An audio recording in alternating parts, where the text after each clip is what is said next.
আমরা বলবো যারা আওয়ামী লীগ করছেন শেখ হাসিনা এবং তার পরিবারের নেতৃত্বে, আমি বলবো যারা নাকি তাদের নেতৃত্বে এখন আওয়ামী লীগ করার স্বপ্ন দেখছেন, তারা দেশের শত্রু, তারা ইসলামের শত্রু, তারা মানবতার শত্রু। কারণ তারা ভারতের এজেন্ডাকে বাস্তবায়ন করেছে।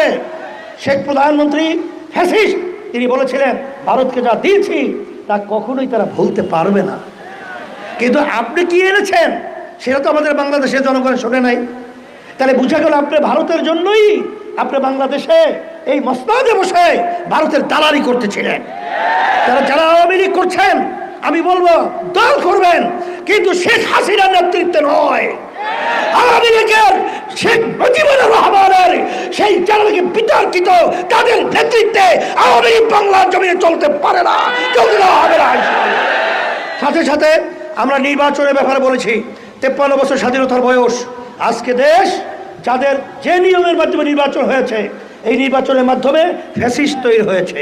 এই জন্য ইসলামী আন্দোলন বাংলাদেশ সব রাজনৈতিক দল আমরা পিআর সিস্টেম নির্বাচন প্রবর্তনের জন্য আমরা দাবি তুলেছি। পিআর সিস্টেম আপনারা জানেন, প্রায় 91টা দেশ তাম দুনিয়ার ভিতরে এই পদ্ধতি রয়েছে। আজকে পিআর সিস্টেমের মাধ্যমেই এই দেশে জাতীয় একটা সরকার গঠন হবে এবং এর মাধ্যমেই বাংলাদেশে আমরা সবাই একত্রিত হয়ে সুন্দর দেশ গড়ার একটা প্রক্রিয়া তৈরি হবে।